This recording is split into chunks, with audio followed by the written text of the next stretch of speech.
Cuenta la historia que en los primeros tiempos de cristianización, los obispos destinados a evangelizar en Euskal Herria traían el mandato de combatir los cultos paganos, entre los que se citaba expresamente la sacralización de los árboles. Quizás sea esta la primera referencia a la íntima relación entre el árbol y las comunidades humanas que han habitado esta tierra. Comunidades que en torno al árbol establecieron una forma de gobierno asambleario, el bacharre. El más famoso de esos árboles de junta es sin duda el de Guernica, al que acudían los reyes castellanos tras su coronación para hacer juramento de respeto a los usos, costumbres y tradiciones seculares vascas. Un árbol que hoy renueva su función sucesoria cada vez que un lendakari jura o promete su cargo bajo este emblema vegetal de la foralidad. Sobre los árboles como símbolo y como vínculo social a lo largo del tiempo y del espacio vamos a hablar hoy con el autor de un interesante libro que acaba de ver la luz. Su título es Árboles de Junta y Concejo, las raíces de la comunidad. Y es el libro que nos presenta hoy Juan Aguirre en la sección de Eusko Ikaskuntza. Arratsaldeon, Juan. Arratsaldeon, Eva. Árboles de Junta y Concejo, efectivamente, las raíces de la comunidad. Un libro muy interesante de Ignacio Abella Mina. Ignacio es vitoriano, naturalista, escritor. Es un hombre que lleva trabajando desde hace muchos años sobre etnobotánica y etnografía en el País Vasco, en Navarra, en Asturias y en otras regiones europeas. Una de las líneas principales del trabajo de Ignacio se orienta a la investigación, a la divulgación y a la conservación de los árboles monumentales, de esos grandes árboles que en algunos lugares se les llama el abuelo, ¿verdad? Sí. Bueno, y ahora vamos a hablar, si te parece, Eva, sobre Árboles de Junta y Concejo, las raíces de la comunidad, editado por Libros del Jatá. Buenas tardes, Ignacio. Hola. Hola, muy buenas tardes. Arratsaldeon, Ignacio.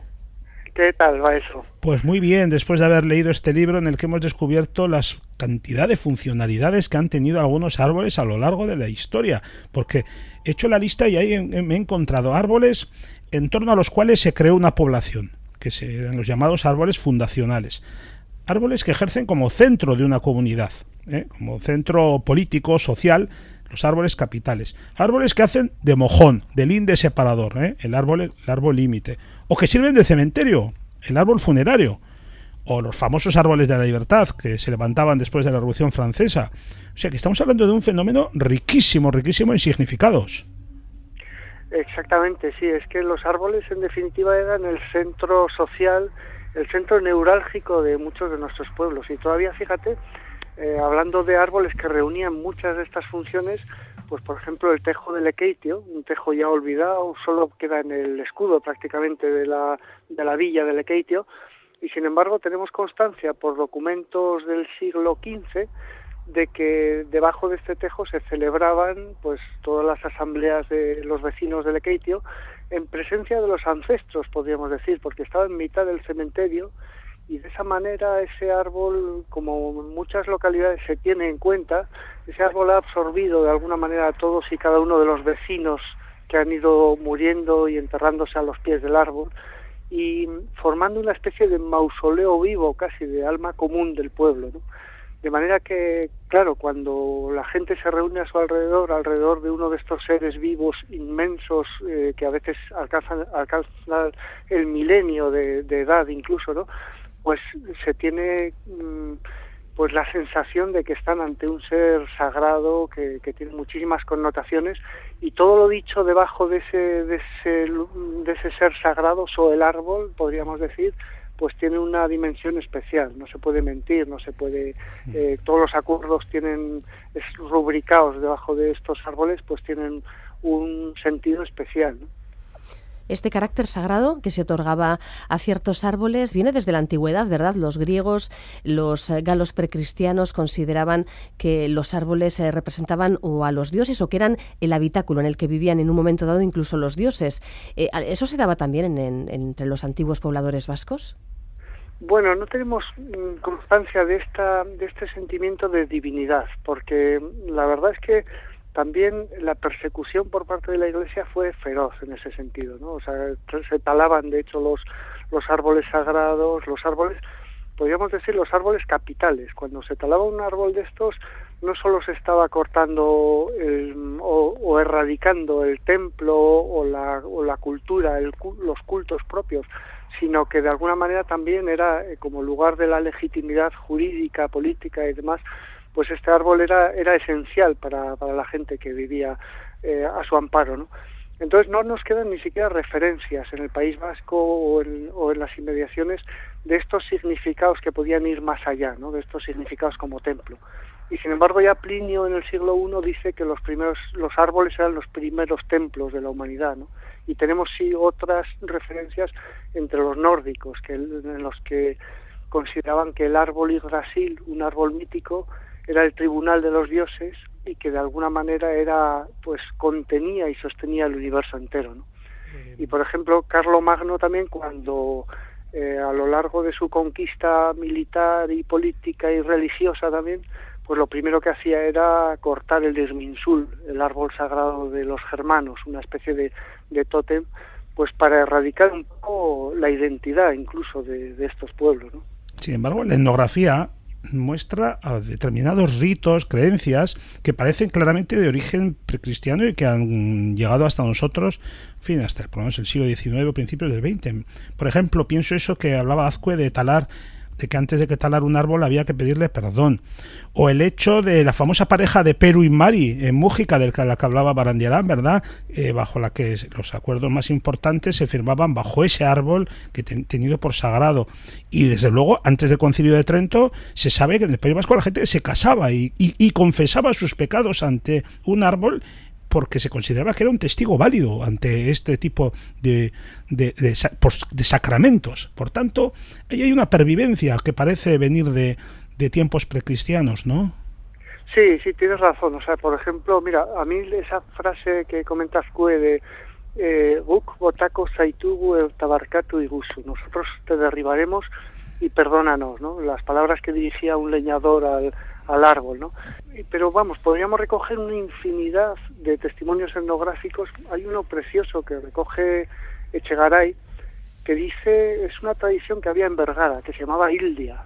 Era algo así como el aviso de la defunción de un vecino entre los caseríos, ¿no?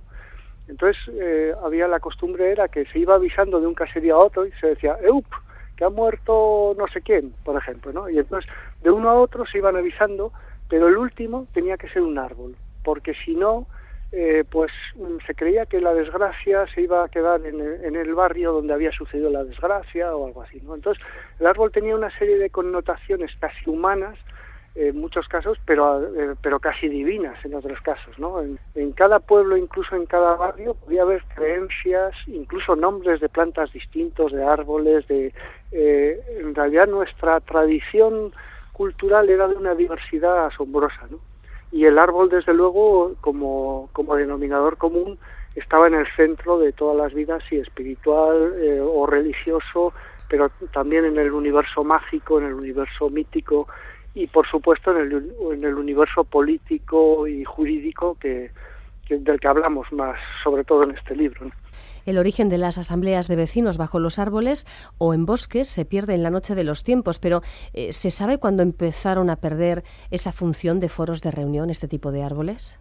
Bueno, fíjate, ya en los relatos bíblicos ya se habla de la persecución por parte de la tradición judía de estos lugares de la idolatría que consideran paganos y demás, ¿no? O sea que, y luego, claro, la pérdida ha sido por parte de la cristianización, como decimos, pues San Martín y otros, San Bonifacio, se dedicaban a talar árboles sagrados de la gente, de los pueblos que conquistaban, entre comillas, ¿no? Pero luego también ha habido una pérdida porque cuando entra la escritura, conforme la escritura se va haciendo más común, el árbol deja de tener ese papel de testigo, porque ya los documentos empiezan a escribirse con una literalidad que guarda muy bien el espíritu de los acuerdos, y de esa manera el árbol empieza a perder también un poco el prestigio, y ya el golpe definitivo es la urbanización. Ya cuando se pavimenta, se asfalta, ya no queda sitio, podríamos decir, para estos árboles en nuestro mundo hiperactivo y hiperurbanizado, ¿no? Probablemente de cuantos árboles de junta existen en el mundo, el más conocido sea el de Guernica. Pero, Ignacio, conviene recordar que este no es un caso ni mucho menos aislado en Europa y que tiene una geografía muy extensa el fenómeno de los árboles de junta y concejo. Sí, la idea al final que subyace detrás de todo este patrimonio de árboles de junta es que, bueno, que había uno, el de Guernica, ¿no? Y casi los demás son olvidados.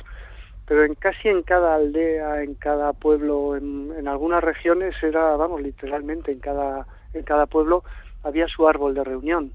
Era fíjate, además, la palabra ayuntamiento a mí me gusta muchísimo porque aparecen las primeras formas de estas palabras precisamente en los documentos que dicen estamos ayuntados sobre el árbol de un lugar determinado, ¿no? Entonces, era donde nos juntábamos, donde la gente se juntaba, pues no solo además para hacer pues la reunión de la asamblea de vecinos o demás, sino incluso pues para hacer la fiesta, los rituales más o menos cristianizados, todo sucedía, toda la vida social y de alguna manera también religiosa o como se le quiere llamar, pues sucedía al pie de estos árboles, ¿no? que eran muy importantes.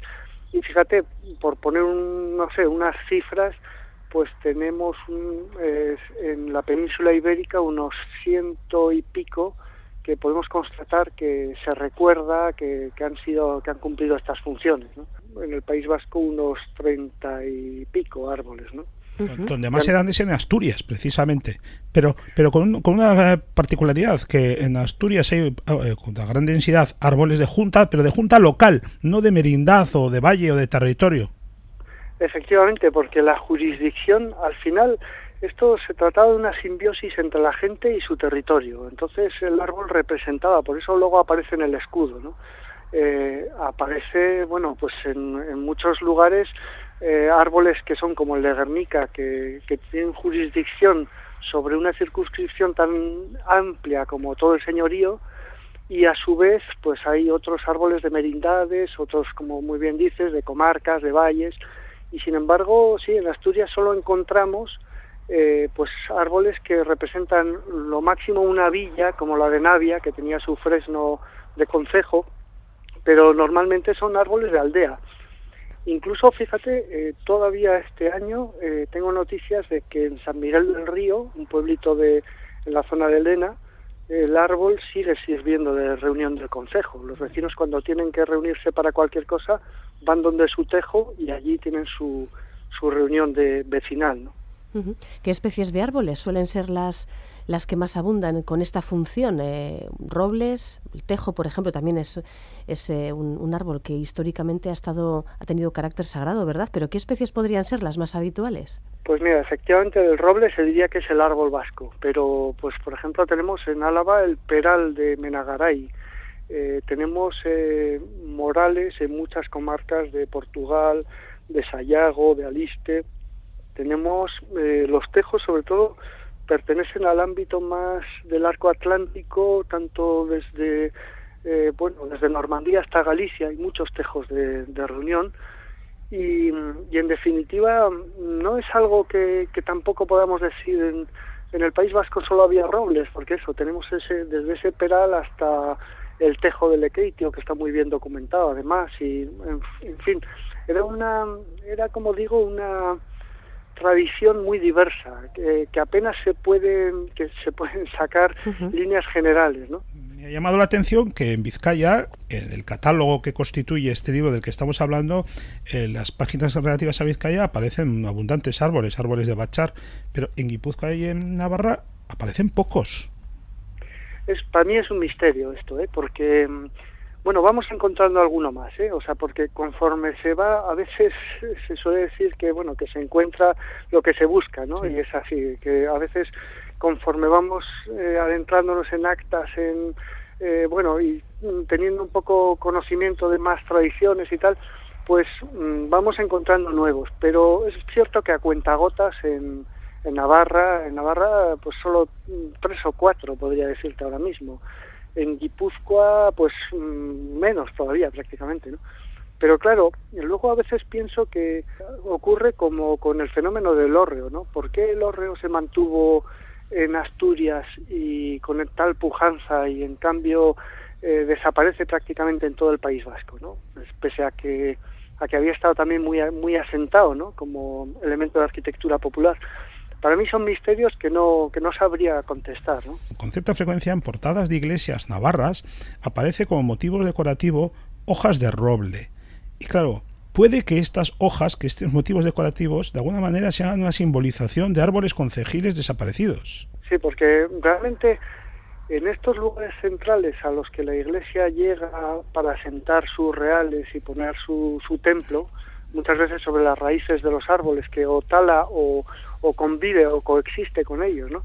Fíjate, hay una frase de San Agustín que dice así, algo así como que a los árboles, a los bosques sagrados no se los tala, se los consagra a Jesucristo, ¿no? Había una doble tendencia en la Iglesia, por un lado a aniquilar todo lo anterior, pero por otro lado también a sincretizar y unirse a lo que existía, ¿no? Y tenemos elementos, eso, como tú bien dices, estos grabados del árbol como elemento simbólico que puede estar relacionado con ese árbol de junta, de reunión o árbol templo, pero incluso que puede hacer, puede hacer mención a otros elementos más mitológicos o de otro tipo, ¿no? En determinadas áreas rurales, por ejemplo en Álava y en Navarra, existe la costumbre de alzar un árbol cada primavera, el conocido como mayo. ¿Esto qué significado tiene? Quizás también entronca con el carácter protector de los árboles, o tiene algo que ver con la fecha concreta del calendario, o con esta cuestión que venimos hablando de lugares de reunión y de concejo.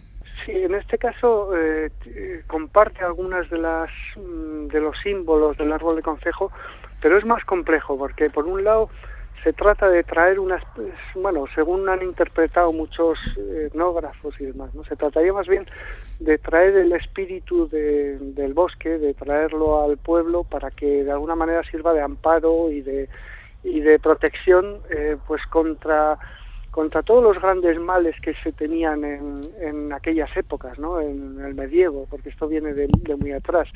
Esto se sigue poniendo, por ejemplo, en San Vicente de Arana, se sigue plantando el mayo, y una de las explicaciones es que era para proteger del pedrisco, de las tormentas, de todo lo que podía asolar en un momento dado pues la cosecha del año, y en general era un rasgo protector, un elemento protector pues del ganado, de la hacienda, del pueblo entero. Era como ampararse debajo de la protección de esta especie de espíritu guardián del bosque que traemos simbólicamente al pueblo, ¿no? Al final, Eva, el libro de Ignacio Abella lo que constituye, además de un catálogo apasionante de todos estos ejemplares de árboles de junta y concejo, es pues una llamada de atención seria sobre el actual desencuentro que tenemos con estos venerables vegetales, ¿no? A los que poco a poco, ya nos lo ha anticipado, se les ha ido dejando morir por el crecimiento urbano, etcétera, o en otros casos, como en el del árbol de Guernica, pues su esperanza de vida ha caído tan espectacularmente que hoy un ejemplar de Guernica no dura ni una generación, cuando antiguamente se supone que era precisamente un continuador, una cosa que estaba por encima de la vida de las personas, ¿no? Y trascendía nuestro ámbito temporal. Por tanto, Ignacio, se deduce que nuestra sensibilidad, tanto desde el punto de vista histórico como natural, deja mucho que desear.